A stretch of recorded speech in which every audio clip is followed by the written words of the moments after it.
Welcome to பூம்ஸ் Tamil. வாங்க இன்னைக்கு கடலை உருண்டை தான் பார்க்க போறோம். இந்த வீடியோல நம்ம கடலை உருண்டை எப்படி செய்யறதுன்னு தான் பார்க்க போறோம். சேலம் ஸ்பெஷல் தள்ளுவண்டி கடலை உருண்டை தான் பார்க்க போறோம். ஏன் இதுக்கு தள்ளுவண்டி கடலை உருண்டை அப்படின்னு சொன்னா, நம்ம ஒரு கல்யாண வீட்டுக்கு போனா எப்படி வடை பாயாசம் நிறைய வெரைட்டியான ஃபுட்டோட எல்லாம் சாப்பிட்டு முடிச்சுட்டு கடைசியில ஒரு ஐஸ்கிரீம் சாப்பிட்டுட்டு எப்படி நம்ம ஒரு விருந்தை நம்ம ஃபினிஷ் பண்றோமோ அந்த மாதிரி தட்டுவடை செட்டு கடையில் உங்களுக்கு எல்லா வெரைட்டியா காரமாக எல்லா வெரைட்டியான செட்டும் சாப்பிட்டுட்டு கடைசியில் ஒரு கடலை உருண்டை சாப்பிட்டு தான் முடிப்பாங்க. எல்லா தட்டுவடை செட்டு கடையிலையும் சேலம் ஸ்பெஷல் தட்டுவடை எல்லாத்துக்குமே தெரியும். அந்த தட்டுவடை செட்டு கடையில் எல்லாத்துலேயுமே இந்த கடலை உருண்டை கம்பல்சரி வச்சுருப்பாங்க. இப்போ அந்த கடலை உருண்டையை தான் நம்ம எப்படி செய்யறதுன்னு பார்க்க போகிறோம். இது ரொம்ப ஹெல்த்தியான கடலை உருண்டை. நம்ம வீட்லேயே எல்லாத்துக்குமே ரொம்ப ஈஸியாக செஞ்சிடலாம். நம்ம வயசானவங்கள இருந்து எல்லாருமே சாப்பிட்லாம். ரொம்ப சாஃப்டாக இருக்கும். அப்படியே நம்ம வாயில் வச்சாவே கரைஞ்சிடும். அந்த அளவுக்கு அப்படியே சாஃப்டாக இருக்கும். ரொம்ப நல்லா இருக்கும். என் குழந்தைங்களுக்கு ரொம்ப பிடிச்ச ஸ்வீட்டு, ரொம்ப ஹெல்த்தியான ஸ்வீட்டு. நம்ம ஸ்நாக்ஸ்ன்னு வேற ஏதாவது வெரைட்டியாக வாங்கி தரதுக்கு இது நம்ம செஞ்சு கொடுத்தோம்னா ரொம்ப ஹெல்த்தியாக இருக்கும், ரொம்ப சூப்பராக இருக்கும். இப்போ இந்த கடலை உருண்டை செய்கிறது தான் நம்ம இந்த வீடியோவில் பார்க்க போகிறோம். வாங்க வீடியோக்குள்ளே போகலாம். வீடியோவை ஸ்கிப் பண்ணாமல் ஃபுல்லாக பாருங்கள். நிறைய ஸ்டெப் பை ஸ்டெப்பாக நிறைய டிப்ஸ் கொடுத்துருக்கேன். வீடியோவை ஃபுல்லாக பாருங்கள். அப்போ தான் உங்களுக்கு ரொம்ப நல்லா செய்யறதுக்கு கன்வீனியண்ட்டாக இருக்கும். பிகினர்ஸாக இருந்தாலுமே இது செய்கிறது ரொம்ப ஈஸி. வாங்க வீடியோக்குள்ளே போகலாம். நமக்கு முதல்ல உருண்டைக்கு தேவையான பொருள் 2 தான். கடலையும் வெல்லமும். இது பாகு வெல்லம் அப்படின்னு சொல்லுவாங்க. இது கொஞ்சம் சாஃப்டாக இருக்கும். இந்த வெல்லம் இருந்தால் இது சூப்பராக இருக்கும். இது இல்லைன்னா நம்ம ஆர்டினரி வெல்லத்தில் என்ன பண்ணலாம் அப்படிங்கிறது நான் வீடியோவில் உள்ள செய்யக்குள்ள அது என்ன பண்ணணும் அப்படிங்கிறத சொல்கிறேன். இப்போ முதல்ல நம்ம இது அளவு இது 3/4 கிலோ கடலை எடுத்திருக்கேன். அதுக்கு 3/4 கிலோ வெல்லம் எடுத்துட்டு இருக்கேன். 3/4 கிலோக்கு அதாவது ஈக்குவல் கரெக்டாக இருக்கு. கேஜில் கிலோவில் 1 கிலோவுக்கு 1 கிலோ 1/4 கிலோ நீங்கள் எடுத்துக்கிறதா இருந்தால் 1/4 கிலோ வெல்லம் கரெக்டாக இருக்கு. உங்களுக்கு ஸ்வீட் கொஞ்சம் முன்ன பின்ன உங்களுக்கு எப்படி வேணும்னு தோணுதோ அதுக்கு தகுந்த மாதிரி நீங்கள் இதை மாற்றிக்கலாம். இப்போ ஃபர்ஸ்ட் நம்ம என்ன பண்ணிக்கலாம் அப்படின்னா, நம்ம இந்த கடலையை எப்படி க்ளீன் பண்ணுறது. நம்ம என்ன பண்ணுவோம், இதை கையில் நல்லா பிசைஞ்சு விட்டுட்டு அதை நம்ம புடைச்சிக்குவோம். இப்போ அதுக்கு ஒரு சூப்பரான ஒரு ஈஸி மெத்தடு. நம்ம இந்த மாதிரிலாம் உருண்டை அதிகமாக பிடிக்கக்குள்ள நம்ம போட்டு தேய்க்கிறதுக்கு ரொம்ப நேரம் ஆகும். அந்த மாதிரி இருக்கக்குள்ளலாம் இந்த மெத்தட் யூஸ் பண்ணிங்கன்னா ரொம்ப ஈஸியாக இருக்கும். ஒரு மஞ்சப்பை எடுத்துக்கணும். ஒரு மஞ்சப்பை எடுத்துக்கிட்டு அதில் இந்த கடலையை அப்படியே ஃபுல்லாக பைக்குள்ளே கொட்டிக்கணும். கொட்டிக்கிட்டு இதை நல்லா இப்படி பிடிச்சிக்கிட்டு நம்ம துணி துவைப்போம்ல அந்த மாதிரி இதை நான் இப்போ டேபிள் மேலே காட்டிகிட்டு இருக்கேன். ஒரு நிமிஷம். இதை நல்லா இப்படி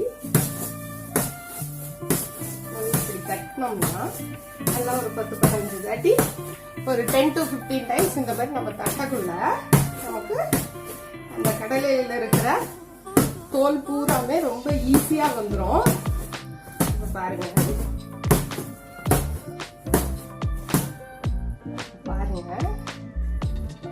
அப்படியே நீட்டா எல்லா தோலும் வந்துடும். இது இன்னும் கொஞ்சம் தட்டினோம்னா இதுல அந்த முன்னாடி இருக்கிற அந்த மூக்கு தான் பித்தம் அதிகமா இருக்கும் அப்படின்னு சொல்லுவாங்க.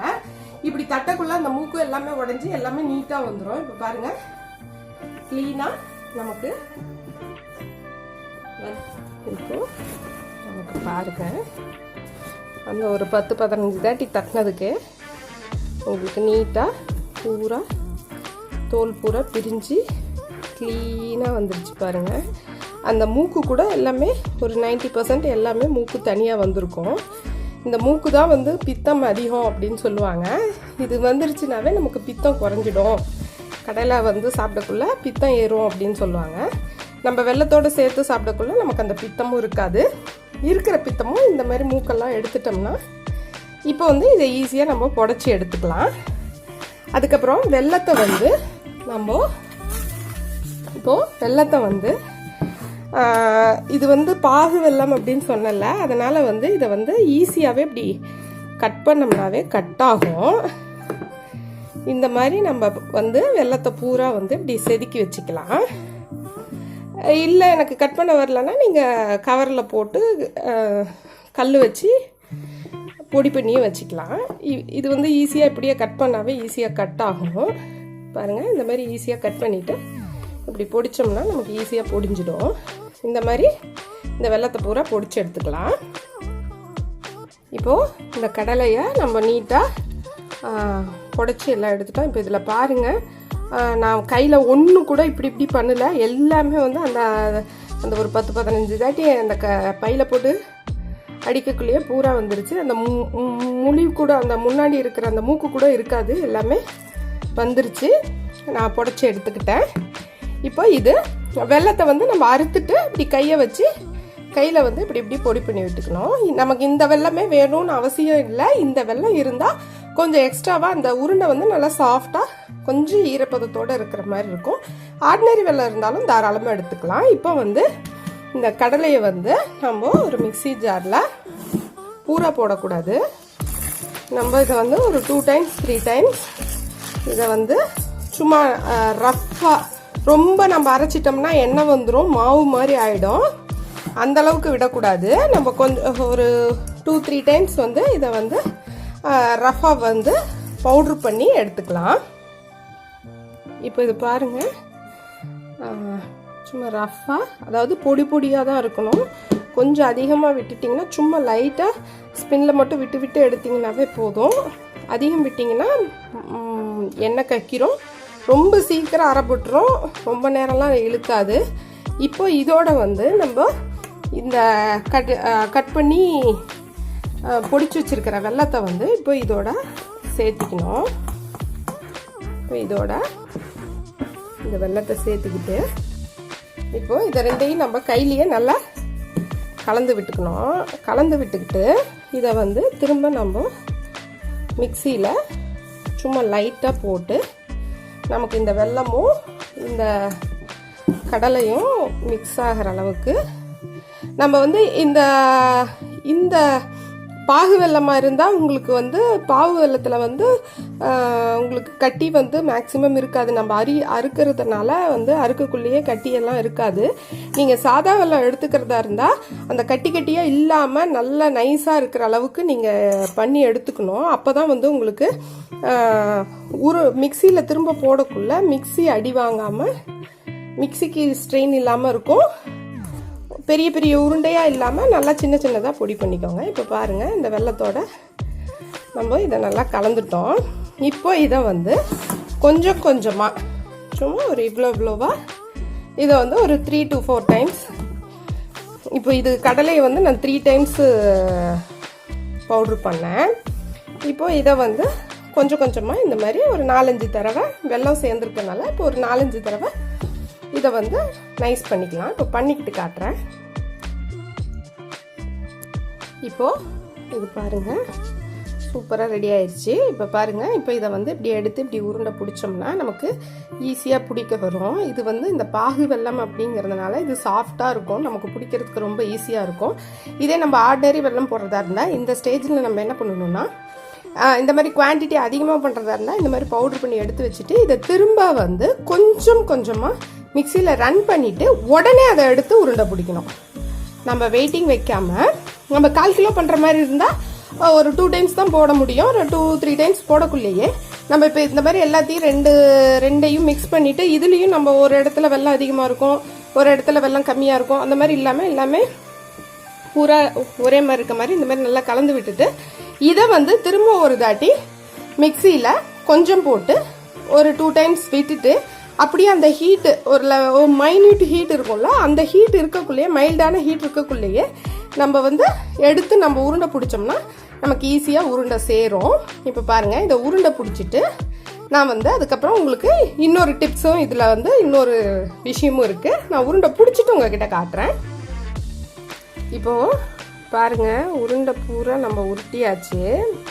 இப்போது நமக்கு லட்டு ரெடி. இப்போ இது பாருங்கள், இப்போ ஃபினிஷிங் வந்து இப்போ பாருங்கள், நம்ம கையில் தானே இப்படி நம்ம உருண்டை பிடிக்கிறோம், அதனால் நமக்கு நம்மளோட ஃபிங்கர் மார்க்ஸ் எல்லாம் இருக்கும், ஒரு ஈவனாக இருக்காது உருண்டை. அதுக்கு இப்போ இது ஒரு சூப்பர் ட்ரிக்கு. இப்போ பாருங்கள், நம்ம அந்த கலந்த அதே கிண்ணம் தான் எடுத்துகிட்ருக்கேன். நீங்கள் கிண்ணம் இல்லை ஒரு பிளேட் அந்த மாதிரி எது வேணுனாலும் எடுத்துக்கலாம். இப்போ இந்த மாதிரி இந்த உருண்டையை ஒரு 6 8 அந்த அளவுக்கு, இப்போ நான் இதில் வந்து ஒரு 9 உருண்டை போட்டிருக்கேன். இப்படி இந்த உருண்டையை இந்த கிண்ணத்தில் போட்டுட்டு இதை வந்து இப்படி ஆட்டணும். இப்படி நம்ம இதை வந்து இப்படி வந்து இதை சுற்றணும். இப்படி நம்ம கையில் இப்படி சுற்றக்குள்ள நல்லா இப்படி கொஞ்சம் வேகமாக நீங்கள் சுற்றுனீங்கன்னா அந்த உருண்டையெல்லாம் அப்படியே உருண்டு அழகாக ஈவனாக நம்ம கடையில் நம்ம அந்த தள்ளுவண்டியில் அவங்க விற்கிறதுக்கு பாட்டிலில் போட்டு வச்சுருப்பாங்கள்ல, அதே மாதிரி நீட்டாக அழகாக இப்போ பாருங்கள் அப்படி நீட்டாக முழுன்னு இந்த ஒரு அன்ஈவனாக ஆகாமல் அப்படி நீட்டாக கிடச்சிடும். இது வந்து இந்த மாதிரி கிண்ணத்தில் போட்டு இப்படி சுத்தக்குள்ள மட்டும்தான் உங்களுக்கு கிடைக்கும். இப்போ பாருங்கள், நான் இன்னொரு தாட்டி சுற்றி காட்டுறேன். இப்போ பாருங்கள், இது எவ்வளோ அப்படி நீட்டாக அழகாக உருண்டை ரெடி ஆகிடுச்சு. திரும்ப ஒரு 5-6 உருண்டை போட்டுக்கலாம். போட்டுக்கிட்டு இப்போது இதில் ஒரு 8 உருண்டை 9 உருண்டை இருக்குது.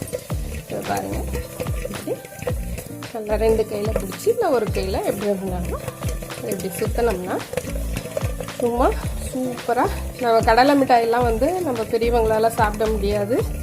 இந்த மாதிரி நம்ம வீட்டில் உருண்டை பண்ணி கொடுக்கக்குள்ள சின்ன குழந்தைங்கள்லேருந்து வயசானவங்க வரைக்கும் ஈஸியாக சாப்பிட்லாம். சூப்பராக இருக்கும். அப்படி வாயில் வைக்கக்குள்ளேயே கரையும்.